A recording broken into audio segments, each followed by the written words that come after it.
So as I said, this is game number 3 of a best of 3, the ace game.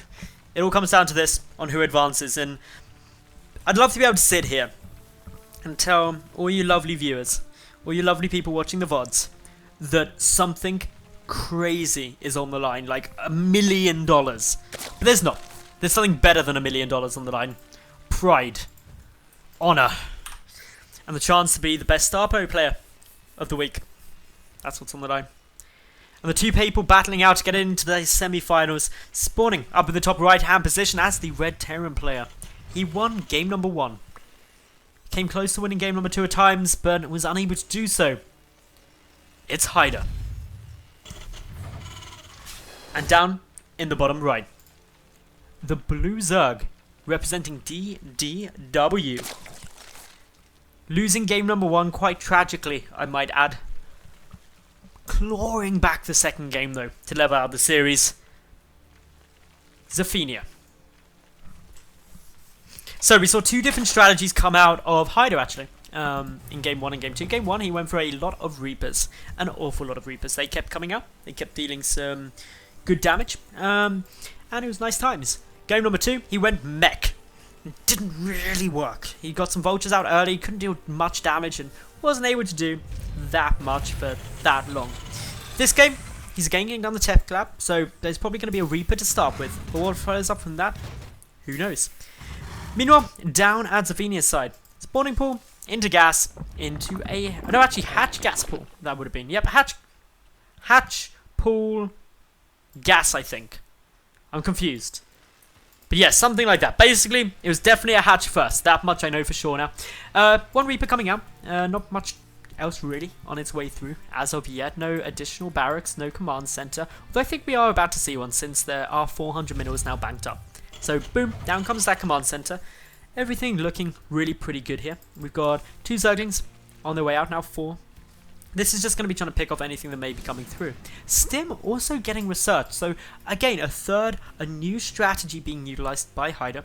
Stim only affects Marine Marauders and Medics. But yeah, not too much really going to be coming out for the time being. Just 1 Reaper poking and prodding, and now Marine production starting off the back of that. So considering it was only game 1 that we saw a lot of Reapers, I'm not sure Xefania is going to overreact to this, as perhaps you may want to do. But instead, just gets down metabolic boost, takes a little bit of damage, loses a single ling, but not too much else. We do have the bunker coming down to the front just to make sure things are nice and secure. The Reaper starting to work away, now healing up with those combat drugs. It was up a little bit slower than it does in StarCraft 2, but this is all looking pretty nice and pretty fun. Does get a scout down though, and that's good news for Xefania, who's also getting down a Baneling nest. Very early Baneling nest coming through here. Still 2 drones in gas. This could potentially be a bit of a Baneling bust, especially since we do have more Zerglings now in production. Something HideR would be fairly susceptible to, because not many units out as of yet. There is now a Firebat out on the field, and also a medic.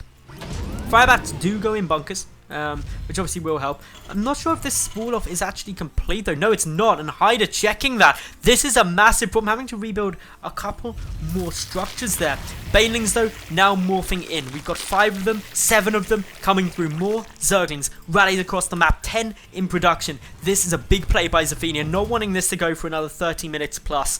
Is it going to be successful? That's what we've got to keep a good eye on, because there could be a large amount of damage coming through.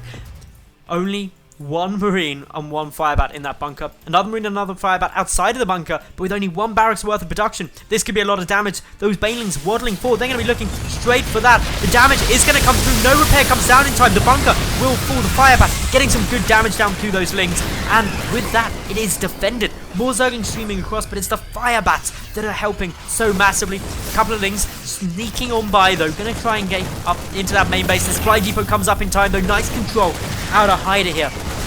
Xefania committing a lot of resources to this push. The drone count is low, only 16 drones after this aggression. It's the Firebats though. They did so much. Of course, they deal concussive damage, 100% damage to light, and per hit, they deal 16 damage. They're very strong up against Zerglings, and that's what we really saw there. They were able to just block them out so fast. Xefania, now a bit behind in tech, trying to get up the Hydra Den, trying to find a way to recover this game because down in supply, and actually HideR is going to go for the counter push. Firebat's okay against Hydras too if they're able to close up the distance, purely because of their Hydras are light.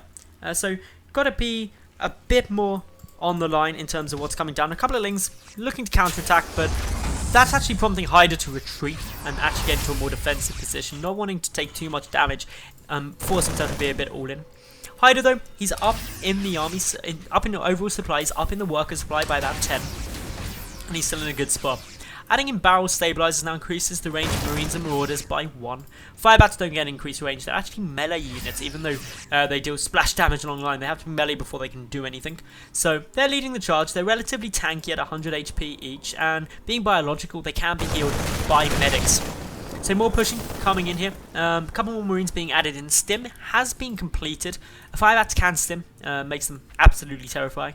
But now it's the Hydras. Nice little sensor sweep, gonna be used here.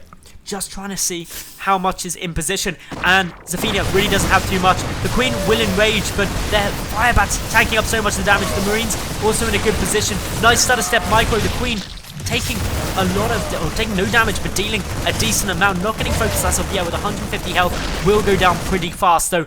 Very few units out, 9 Hydralisks being produced, but Xefania losing a decent chunk of drones already, not too much fun. The Marines running straight past those Hydras, need to focus them down as they pop out. The strength of this push diminishing rapidly. Trying to get up onto the high ground to avoid that chance to miss, and all in all, this push has now been shut down, but at what cost? 17 workers remain, 7 killed, up against 44 SCVs. That is a huge economic lead right now for HideR. Mining over double the resources of his opponent currently, and that's a really good spot to be in. The Queen, of course, going down to the natural base is a problem, but luckily for Xefania, there is a third, and having that third up buys a bit of time. Getting the Lurker Den down could be helpful, but that has been scouted. So straight away HideR knows that this is coming, and he's continuing on with some more aggression, moving forward with a small group of medics and Marines, adding in more, rallying across the map, +1 infantry attack nearly done. He's also overcharging his barracks, doubling their production rate, and is just doing the utmost to really end up this game quickly. We are 11 minutes through, but already so much action has occurred after that failed Ling Bling all-in from Xefania. HideR looking in a good spot. He's double his opponent's supply, finding a couple of Hydras here. Going to be able to pick those off, and that's a good chunk of supply taken down with Xefania. Only now with 5 Hydralisks there. The Lurker Den is not yet finished. The Marines and medics moving in towards the natural base. A lot of drones could be about to go down. Lost mining time if nothing else, which is a lot bigger compared to StarCraft 2 because, of course, 8 minerals returned per grip. That Queen enrages nice and fast. The Lurker Den getting focused. If that goes down, there's no more Hydras, and that's going to cause a bit of a problem. The enraged Queen is going to go down. The Lurker Den incredibly low at HP. HideR not prioritizing it though, killing those Hydras first. Now takes down that Lurker Den. No more Hydras, no Lurkers for a long time.